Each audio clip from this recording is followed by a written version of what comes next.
ya Bapak Ibu ya, yang terbayang di pikiran kita yaitu hukuman. Dengan kata peraturan tentunya banyak yang dituliskan dengan kata tidak, jangan, dilarang tidak boleh membolos. Nah, itu akan kita ubah menjadi kalimat-kalimat positif tentunya ya Bapak Ibu. Kemudian langsung saja lanjut, apa makna disiplin tersebut?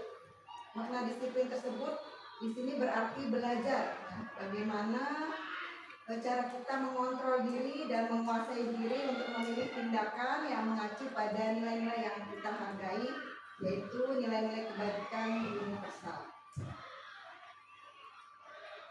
Adapun tujuan dari disiplin positif ini yaitu tentunya untuk menanamkan motivasi pada murid-murid kita, yaitu untuk menjadi orang yang mereka inginkan dan menghargai diri sendiri dengan nilai-nilai yang mereka percaya. Ketika murid-murid kita memiliki motivasi, mereka telah memiliki motivasi intrinsik, yaitu motivasi dalam diri yang akan berdampak panjang. Motivasi yang tidak akan berpengaruh pada adanya hukuman atau hadiah, jadi tidak berpengaruh kalau pengaruhnya dari intrinsik atau dari dalam. Meskipun dia dihukum atau diberikan hadiah, tidak ada pengaruhnya karena berdampak jangka panjang. Kemudian mereka akan tetap berperilaku baik dan berlandaskan nilai-nilai kebajikan mereka, karena ingin menjadi orang yang menjunjung tinggi nilai-nilai yang mereka hargai untuk mencapai suatu tujuan dan mulia. Baik, selanjutnya kita melihat nilai-nilai kebajikan dari 6 institusi. Itu ada 6 kebajikan. Bukakan sebentar ya Bapak Ibu. Di sini tentunya kita sesuai dengan profil pelajar Pancasila, yaitu beriman dan bertakwa kepada Tuhan Yang Maha Esa dan berakhlak mulia, mandiri, bernilai kritis, berkebijakan global, gotong royong, dan karya. Dan ada nilai kebajikan yang lainnya, bisa dilihat ya Bapak Ibu, banyak sekali nilai kebajikan universal. Ini tidak perlu saya menyampaikan atau membacakan, bisa sambil dilihat saja. Baik, lanjut.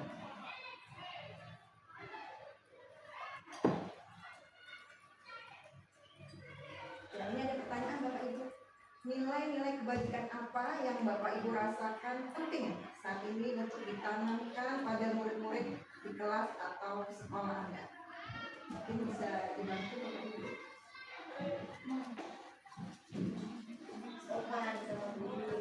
Sopan ya. Boleh. Yang lain? Supaya mungkin agama itu lebih ke yang poin pertama tadi ya Ibu ya. Nilai kebajikan kita yaitu tutur kata, profil pelajar Pancasila, tutur kata yang sopan.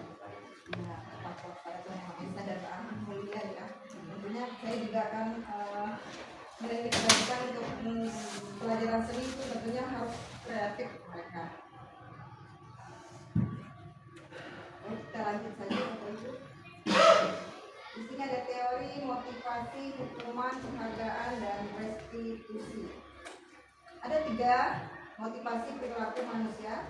Yang pertama, untuk menghindari ketidaknyamanan atau hukuman. Itu merupakan motivasi eksternal yang dari luar. Kemudian yang kedua ada untuk mendapatkan imbalan dari orang lain atau penghargaan, yang merupakan juga motivasi dari eksternal dari luar. Yang ketiga adalah untuk menghargai diri sendiri. Ini merupakan motivasi internal yang tujuannya mendisiplinkan positif diri sendiri,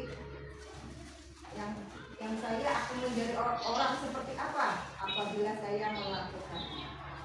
Di sini menurut dosen menyatakan ada 3 motivasi perilaku, yang mana ketidaknyamanan atau hukuman itu merupakan tingkat terendah dari motivasi perilaku manusia. Biasanya orang yang memotivasi perilakunya untuk menghindari hukuman atau ketidaknyamanan.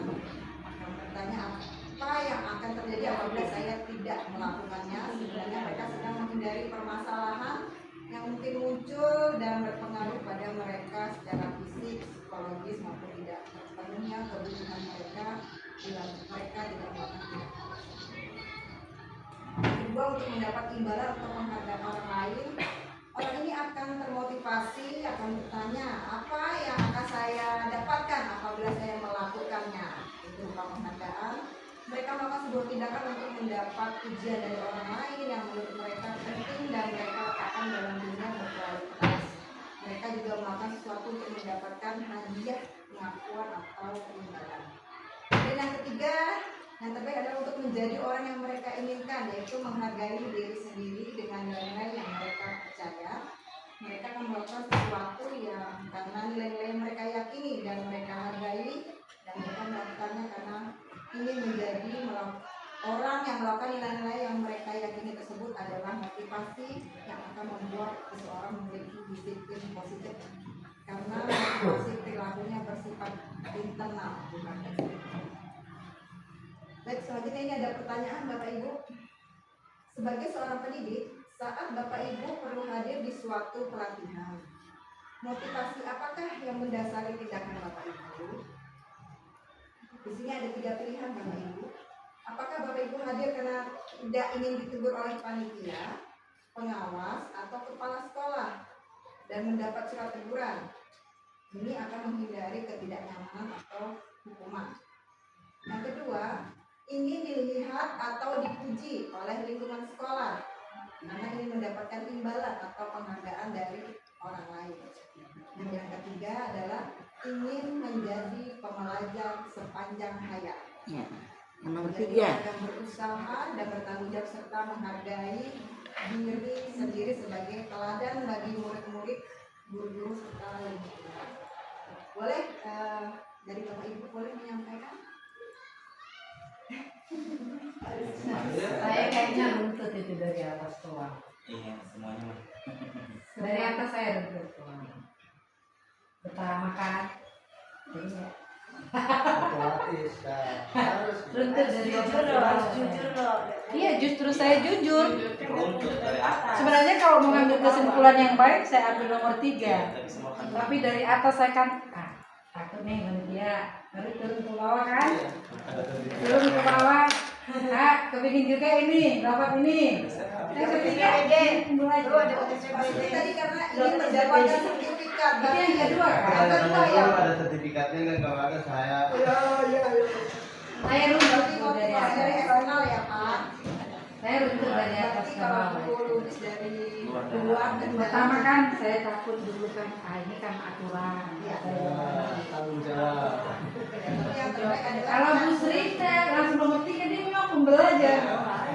karena sebagai pembelajar pajak saya memberikan Bapak Ibu.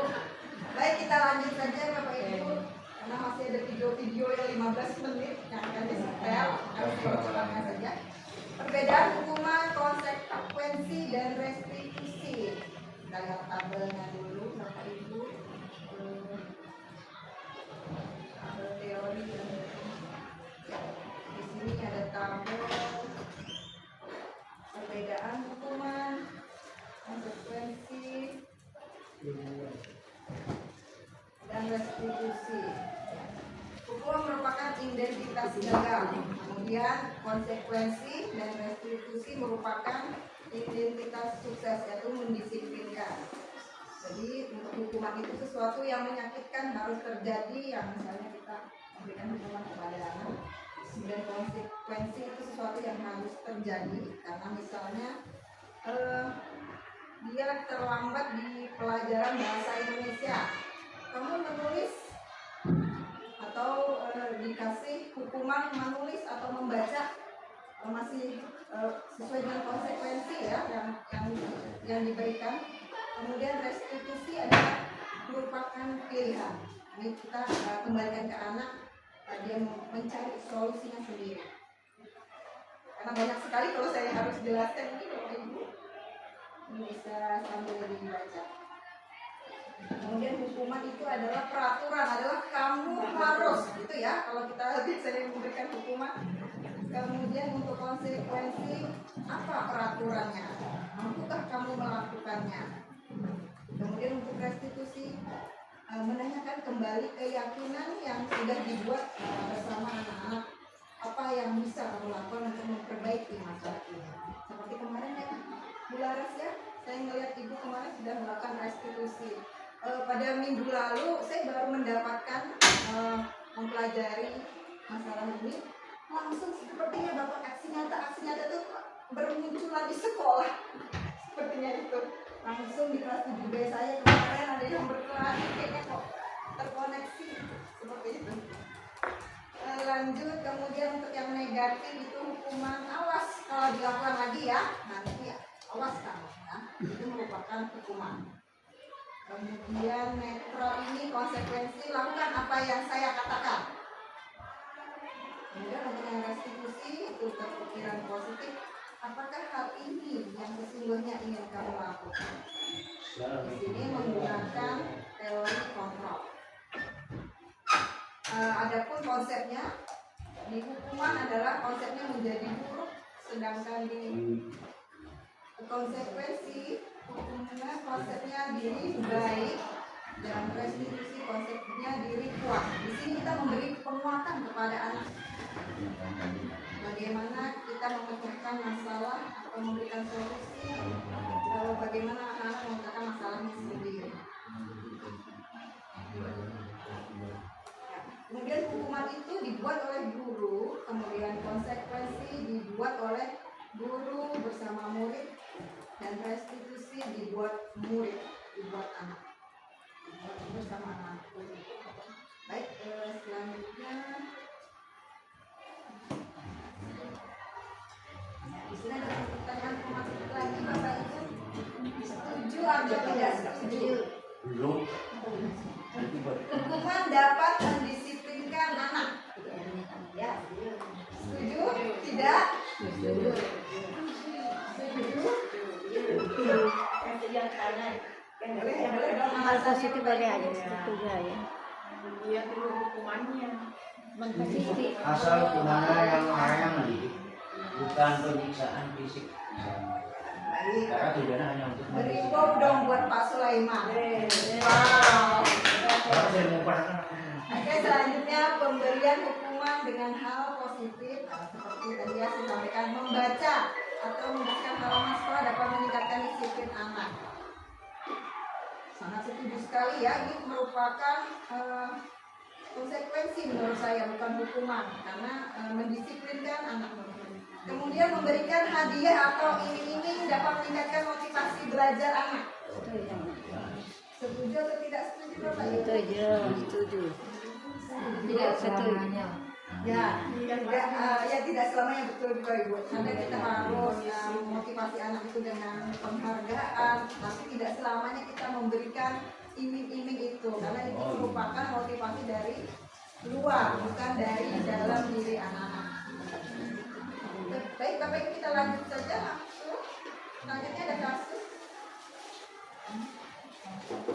IPA kurang menguasai pelajaran matematika, sehingga pada saat pelajaran tersebut berlangsung dia lebih banyak berdiam diri atau menggambar di buku pelajarannya. Pada saat guru matematikanya Pak Seno menanyakan pertanyaan, IPA menjadi gugup dan tak sengaja menjatuhkan tasnya dari kursi, serta tiba-tiba menjadi gagap pada saat berupaya menjawab. Seluruh kelas pun tertawa melihat perilaku IPA yang menjadi gagap dan terkejut. Pak Seno pada saat itu membiarkan teman-teman IPA menertawakan IPA yang terkejut dan malu luar biasa, dan malahan minta IPA untuk maju ke depan dan berdiri di depan kelas sambil menunjuk hidungnya karena tidak bisa menjawab pertanyaan Pak Seno. Kelas makin gaduh dan anak-anak pun tertawa melihat IPA di depan kelas. Menurut Bapak Ibu, tindakan Pak Seno terhadap IPA adalah sebuah hukuman atau konsekuensi?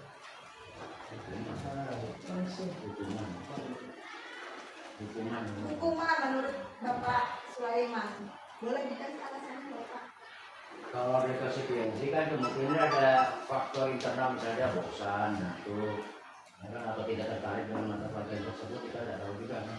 Tapi kalau langsung dipermalukan depan temannya lalu kita beri sanksi, kalau begitu lebih arahnya ke hukuman. Seharusnya gurunya mencari solusi apa latar belakang dia tertidur atau kaget tadi. Jadi maksud saya itu berupa hukuman. Karena dia tidak mencari penyebab dan solusinya. Yang lain Bapak Ibu boleh? Ada yang Sepakat ya? Sepakat dengan Bapak sekalian ya?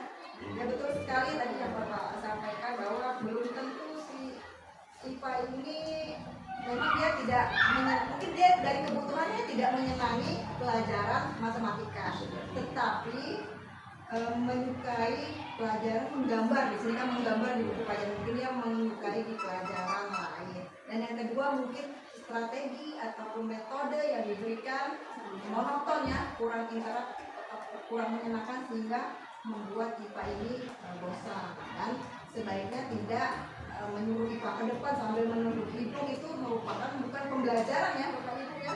Kita tidak ada sangkut pautnya menurut saya. Itu menurut Bapak Ibu bagaimana, ada yang memberi masukan? Cukup ya? Dia merupakan hukuman Bapak Ibu dengan konsekuensi.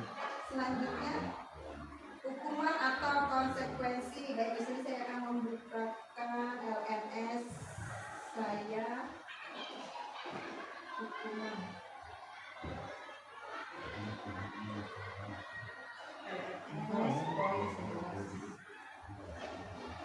Banyak sekali nih tugas saya Bapak Ibu nih. Sampai pusing mengerjakannya. Ya, mencatat 100 kali di dalam buku, saya tidak akan terlambat lagi karena terlambat di sekolah merupakan sanksi, konsekuensi atau hukuman Bapak Ibu. Ya Pak? Hukuman ya, boleh kita cek ya. Tetap Konsekuensi. Karena dia sudah mengadakan Oke, lanjut. perjanjian. Lari Sini ya. di lapangan basket 2 kali karena terlambat hadir di sekolah merupakan Hukuman. hukuman ya. Mari kita cek. Betul sekali. Membersihkan coretan yang dibuatnya di meja tulis merupakan Konsekuensi itu. konsekuensi. Iya. Betul sekali. Murid diminta untuk push up 15 kali Hukuman karena itu. tidak menggunakan Hukuman. masker. Hukuman. Oke. Menggantikan kertas tugas teman yang telah dicoret-coret. Konsekuensi. Konsekuensi. Berjemur di lapangan basket. Hukuman. 12. Hukuman. Kok pintar-pintar sih? Betul-betul sekali. Aduh, pintar-pintar semuanya Bapak Ibu. Terima Kita kasih. bertelanjang kaki Tinggal semua ini ya? karena tidak menggunakan sepatu anak Belum sih. konsekuensi. Udah konsentrasi sudah belum semua. Konsentrasi sudah kita. Belum. Coba dicek kenapa salah semua tadi baru bilang pintar langsung Iya, sepanjang hari tenggat tai kok Iya, anjing baru dia konsekuensi itu ya. membuat down anak tersebut. Hukuman itu. Ada kaitan. Saya pikir konsekuensi. Nah, jadi peraturannya jangan terlalu kaku. Kalau memang harus memang itu aturan, jangan terlalu baru kaku. dipuji langsung. Itu sudah dengar. Maksudnya memberi kesempatan Iya dong. berdiri di depan kelas sambil mengangkat kaki satu. karena Hukuman. ada pertanyaan. Hukuman. Hukuman. Ibu busuk kok kayak gitu. Hukuman. Iya, hukuman toh. Dia kan dicek. Kadang kita Bapak Ibu kita nggak harus dengan kata-kata yang nyaring ya Bapak Ibu ya. Berbicara dengan nggak kita memberikan hukuman Lepet namanya tuh. dari apa namanya Lembut tapi. intonasi ya. Lembut tapi mahal. Tajam. Padahal malah nih saya memberi hukuman tapi dengan bahasa dengan apa intonasinya yang rendah tidak tinggi. Kemudian membersihkan tumpahan air di meja tulis karena tersenggol pada saat belajar. Konsekuensi. Konsekuensi. Iya. Oke, betul. Banyak sekali ya habis. Hilangnya 10 menit jam istirahat untuk mengerjakan tugas karena terlambat datang dan Konsekuensi. konsekuensi.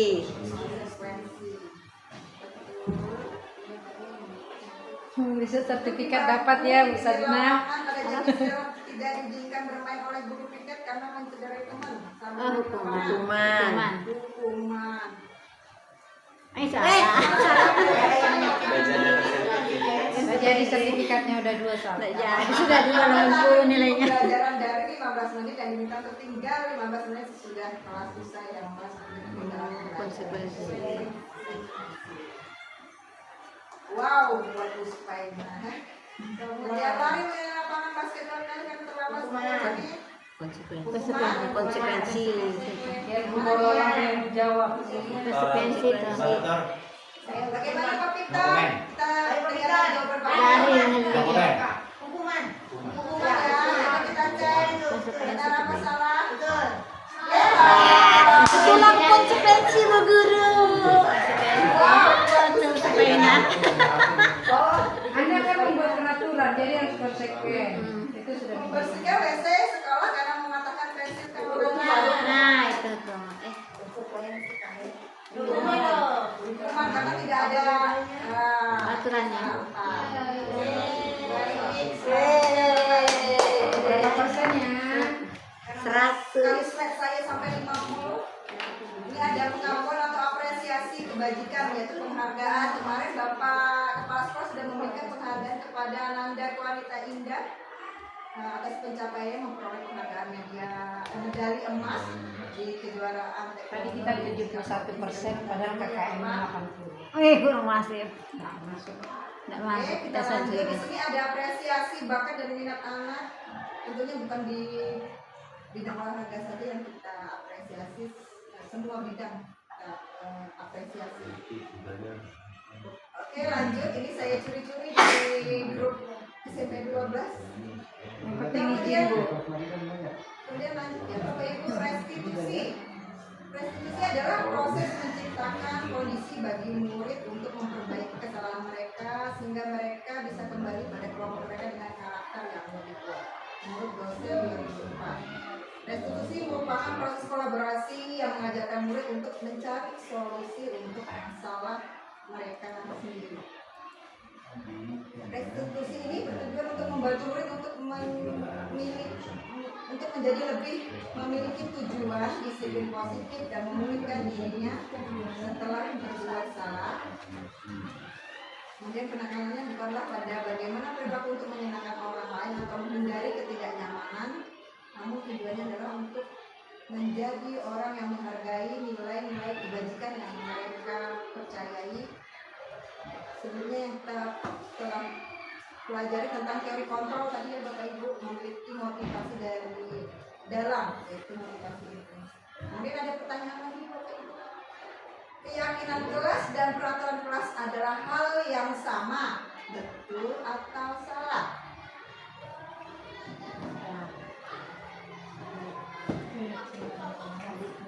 Betul. Itu keyakinan kelas maksudnya apa ya? Iya. Keyakinan kelas dan peraturan kelas, apakah hal yang sama atau yang berbeda? Kenapa? Betul. Sama ya, Iya. Ibu? Betul sama. Betul. Yang lain? Aku salah aja dan Keyakinan kelas ini salah. Ya, Busri bilang salah. Keyakinan kelasnya nggak tahu. Ya, salah ya Ibu ya. Salah. Jadi keyakinan kelas dan peraturan kelas merupakan hal yang atau memang betul berbeda. selalu betul aku ya kan? Salah kan? Peraturan kelas itu dibuat terdahulu, kemudian bagaimana bahasa-bahasa dari peraturan kelas ini kita ubah menjadi kalimat-kalimat positif menjadi keyakinan kelas. Ini hal yang berbeda. Kemudian, oke, tepuk tangan atau wow buat guru. Kemudian keyakinan kelas berlandaskan nilai-nilai kebajikan atau prinsip universal, betul atau salah? Betul. Betul sekali. Keyakinan kelas tentunya harus berlandaskan Justru jangan ragu-ragu jawabnya. Betul. ya, sesuai dengan profil. Betul, Bu Guru. Kalau buat siapa tadi yang betul semua deh. Semua betul, Bu. Kemudian Busuk, busuk. mengapa tidak peraturan saja? Mengapa harus keyakinan kelas? Ya, Mengapa? nggak boleh karena Tadi dua-duanya saya kan sampaikan bahwa peraturan itu dibuat oleh berjalan. guru, sedangkan keyakinan kelas Seluruh dibuat siswa siswa. secara berdiskusi bersama-sama. Ya, dan mengapa kita memiliki peraturan harus menggunakan helm bila mengendarai kendaraan roda 2? Mengapa Bapak Ibu? Ada nilai-nilai keyakinan apa? Keselamatan. Ya. Kemudian mengapa kita memiliki peraturan menggunakan masker dan Agar aman. Sudah habis corona. Apa? Apa kita memiliki peraturan? Keyakinan apa? Yang menggunakan Kesehatan masker. itu. Keselamatan. Keamanan, kesehatan, Kesehatan. kesehatan. Yang selamat Selatan. Kemudian mengapa kita Tapi tidak ada peraturan COVID harus sudah. datang tepat waktu pada saat mengikuti kelas Disiplin. keyakinan apa? Disiplin. Untuk melatih disiplin, kedisiplinan, tanggung jawab. Keyakinannya empati ya. Ya, keyakinan kelas itu sendiri adalah kesepakatan yang dibuat bersama antara guru dan siswa untuk menciptakan lingkungan belajar yang positif di dalam kelas. Yang tujuannya tentunya untuk mencapai suasana yang kelas yang kondusif untuk pembelajaran yang menyenangkan dan berbudaya positif sehingga tujuan pembelajaran dapat tercapai. Tentunya hubungan antara guru dan murid akan terjalin dengan positif. Oke, lanjut. Ini tadi ya, mengapa kita memiliki peraturan tentang penggunaan helm? Itu peraturan tersebut bertujuan untuk keselamatan, selain bukan takut pada polisi atau kayak gitu, tapi untuk diri kita sendiri yang motivasinya dari dalam diri. Panggilan kelilingi aja. Ya, ini kita skip saja, kita sama saja. Penggunaan masker ya terutama dalam kesehatan dan keselamatan, yang betul yang Ibu disampaikan kan, selain kesehatan juga keselamatan. Kemudian ini adalah makanya prinsip keyakinan kelas. Muncullah peraturan. Ya, dari peraturan itu kita ubah menjadi kalimat-kalimat positif di keyakinan kelas. Keyakinan ini yang kita yakini bersama anak-anak. Misalnya disiplin atau tepat waktu ketika masuk. Dari keyakinan tadi kembali dari keyakinan dan muncullah sebuah peraturan.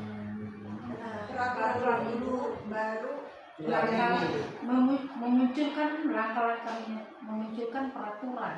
ya, untuk langkah-langkahnya kan Iya. dari peraturan. Ya, dari peraturan baru kita ubah menjadi kalimat yang positif. Peraturan dulu baru keyakinan. Kemudian menjadikan peraturan menjadi keyakinan. Apa keyakinan kelas yang Bapak Ibu lakukan di kelas? Tadinya saya juga menuliskan tidak boleh ribut, ternyata tidak boleh menggunakan kata tidak dan jangan. Mungkin dibuat kalimat-kalimat yang lebih positif. Kemudian berdiskusi dengan seluruh warga dan meninjau kembali keyakinan yang sudah dibuat dari waktu ke waktu dan ditempel pada di kelas masing-masing. Sehingga anak meyakini nilai kebajikan mereka yakini. Seperti ini yang sudah saya buat, membuat kesepakatan di kelas dari peraturan menjadi kesepakatan. Oke, lanjut.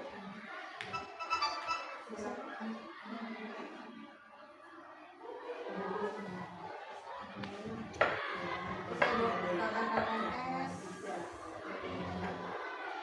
banyak sekali tugasnya.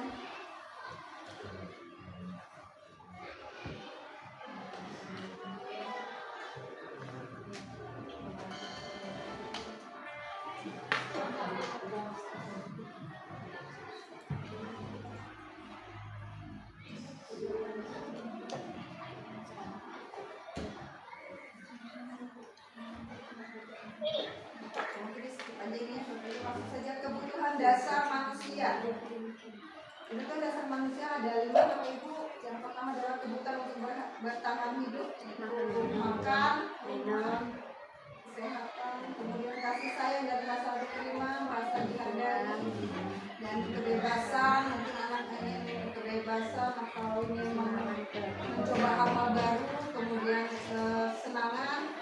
Mungkin ada anak yang menyukai pelajaran, semuanya tertutup, tidak disenangi, ada yang tidak, ada yang disenangi, ya seperti itu ya Bapak Ibu.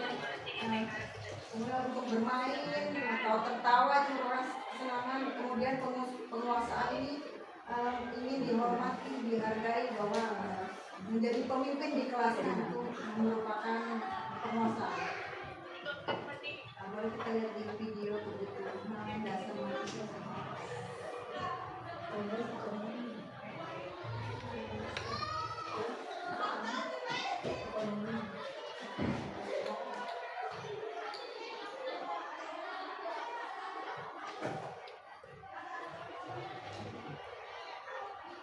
Ini waktu dari 15 menit.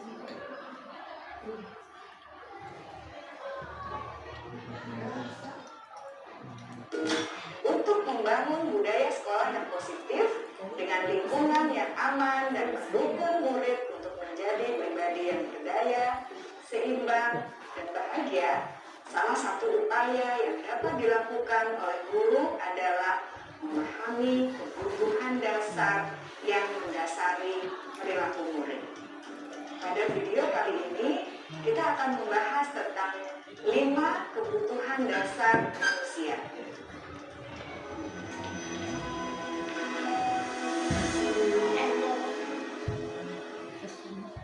Ki Hajar Dewantara dalam salah satu kutipannya menyatakan, kita ambil contoh perbandingannya dengan hidup tumbuh-tumbuhan. Seorang petani dalam hakikatnya sama kewajibannya dengan seorang pendidik yang menanam padi misalnya. Hanya dapat menuntun tumbuhnya padi. Ia dapat memperbaiki kondisi tanah, memelihara tanaman padi, memberi pupuk dan air, membasmi ulat-ulat atau jamur-jamur yang mengganggu hidup tanaman padi, dan lain sebagainya. Ketika guru memahami kebutuhan apa yang mendasari perilaku murid, dan guru berusaha menuntun dan mendukung murid dalam memenuhi kebutuhannya secara positif, pada hakikatnya guru tersebut ibarat seorang petani yang sedang berusaha memahami kebutuhan masing-masing tanaman. Dia berusaha memenuhi kebutuhan tanaman tersebut agar dapat tumbuh dengan subur dan maksimal. Dr. William Glasser, seorang psikiater dari Amerika Serikat, menyatakan bahwa seluruh tindakan manusia memiliki tujuan tertentu, yaitu memenuhi kebutuhan dasarnya. Ketika kelima kebutuhan dasar telah terpenuhi secara memadai, maka murid akan tumbuh dengan seimbang dan bahagia. Sebaliknya, ketika kebutuhan dasar tidak terpenuhi dengan baik, maka seseorang akan mengalami emosi negatif seperti bosan, sedih, dan kecewa. Maka mereka dapat melakukan perbuatan bertentangan dengan nilai-nilai kebajikan atau melanggar peraturan. Iya, orang tua. Dengan kata lain, perilaku Kasih sayang. seseorang biasanya adalah respons dari kebutuhan yang tidak terpenuhi. Namun, mereka tidak tahu cara untuk menyampaikannya. Ada 5 kebutuhan dasar manusia menurut Dr. William Glasser, yaitu yang pertama, kebutuhan untuk bertahan hidup atau survival. Yang kedua, kebutuhan untuk merasa diterima atau love and belonging. Yang ketiga, kebutuhan akan kebebasan atau freedom. Yang keempat, kebutuhan akan kesenangan atau fun. Dan yang kelima, kebutuhan akan penguasaan atau power.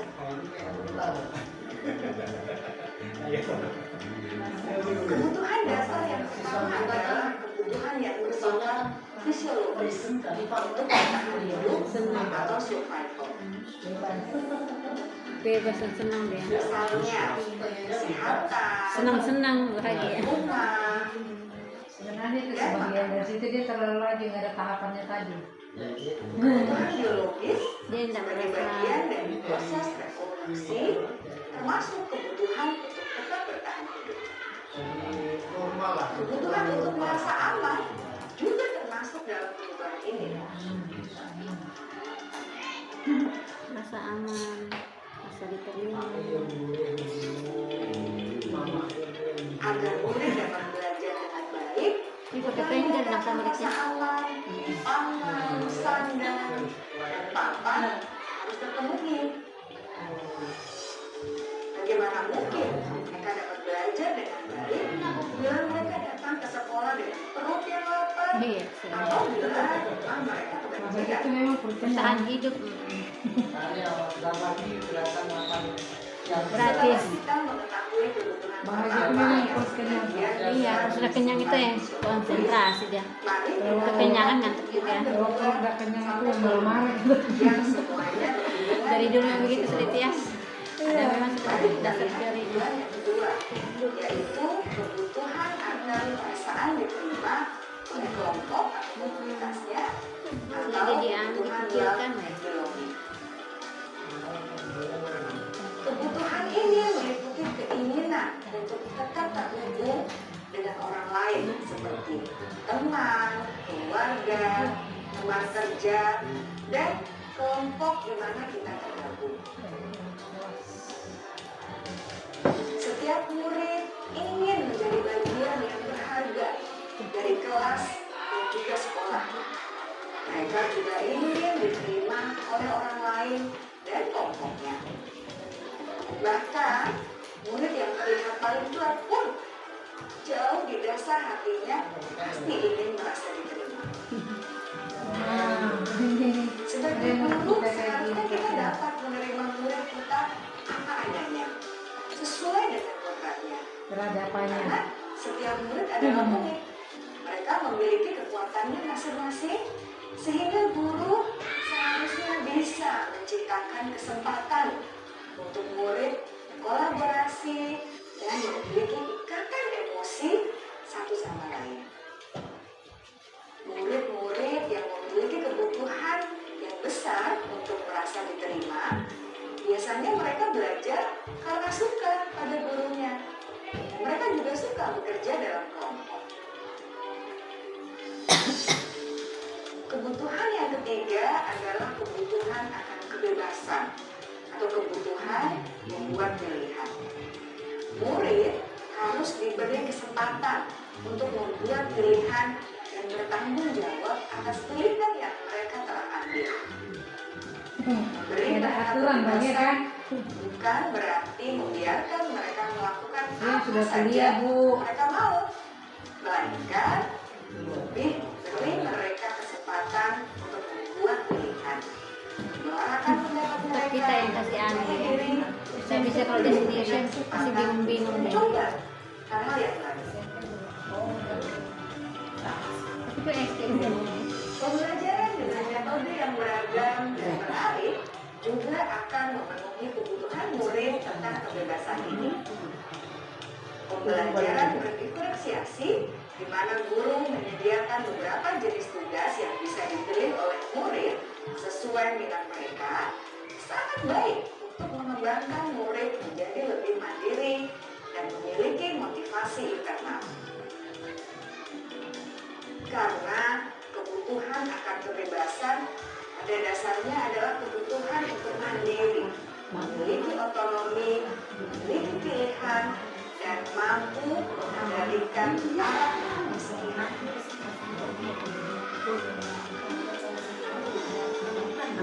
Kebutuhan yang keempat adalah kebutuhan akan kesenangan.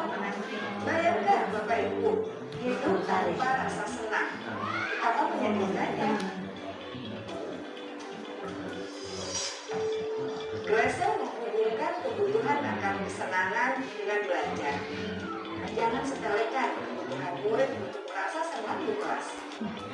Sebagai guru, Kamal kan. jangan ragu untuk Aku dengan begitu sengaja kamal, gimana caranya sih memasukkan dia? kegiatan yang menyenangkan dalam kelas. Ada di beberapa menit di kelas, tiba-tiba dia menghilang. Murid-murid dengan kebutuhan dasar kesenangan yang tinggi ingin menikmati apa yang mereka lakukan. Mereka juga konsentrasi tinggi saat mengerjakan hal-hal yang disenangi.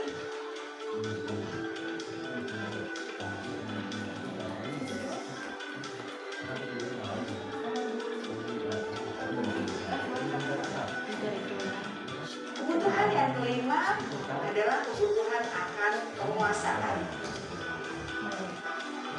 Setiap murid memiliki kebutuhan untuk merasa kompeten,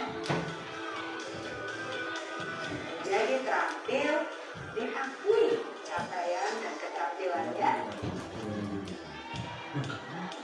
didengarkan, bisa membuat dampak dan pengaruh, dan memiliki rasa harga diri.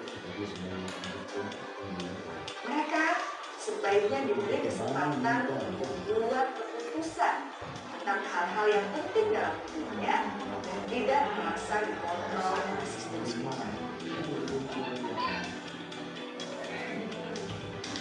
Pada murid yang telah menginjak usia remaja, seringkali mereka merasa tidak memegang kendali atas kehidupannya sendiri, karena guru kerap-kali berpengaruh dalam mengambil keputusan. Murid-murid yang memiliki kebutuhan dasar akan penguasaan yang tinggi biasanya selalu ingin menjadi pemimpin. Mereka juga suka mengamati sebelum mencoba hal baru. Mereka juga perfeksionis dan merasa kecewa bila melakukan kesalahan.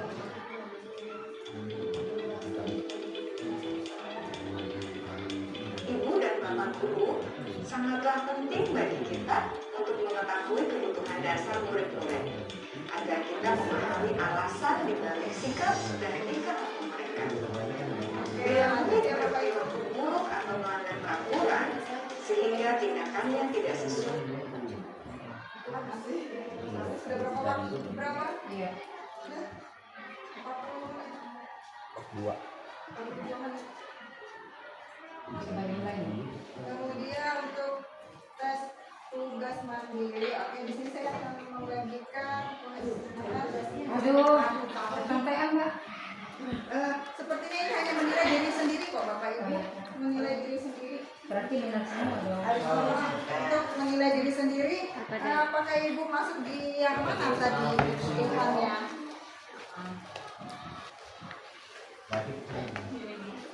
Kameramen dong sebelumnya. Ya, kameramen dong. Sampai Pak.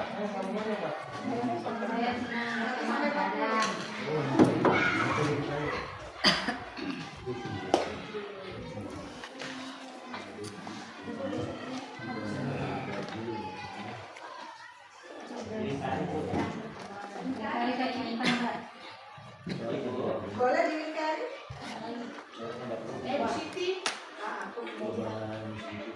Ada hal yang menarik saya bocorkan untuk jawabannya. Apakah ini dulu skornya akan bagi ini ada benar. Kemudian Dilingkari kan 11 sampai 20 jika hasilnya itu berarti ini tidak apa namanya kekuasaan. Kemudian 2 sampai 30 yaitu kebebasan, kebebasan dan kesesuaian itu adalah kebutuhan kesetujuan. Atas dulu ini fokus di sini aja dulu.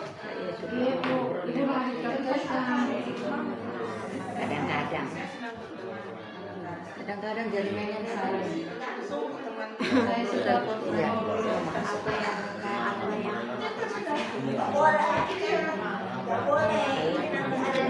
Iya. Dasar diri sendiri ibu nanti masuk di mana nih kebutuhan ibu nih. Berarti ibu ingin 1 sampai 10 ibu berarti ingin disayang, diterima, itu adalah kebutuhan dasar. Coba saya tanya Bapak Ibu datang ke sekolah dengan apa? Saya ingin orang-orang menyukai saya.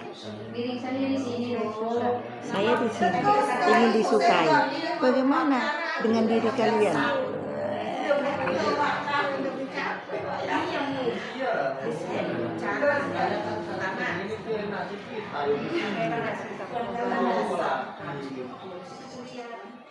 Makin tinggi poinnya kayaknya makin banyak yang sebagai kesenangan nih. Saya ingin Sudah tahu sudah. Belum ada. Dari udah ada saya nilai kok itu hanya mengetahui oh terlihat masuk di poin berapa. penampilan saya sangat berkesan. Iya betul. Penampilan saya sangat berkesan. Masih slide 30 masih ada 20 slide. Besok-besok penampilan saya tetap mencoba hal yang baru.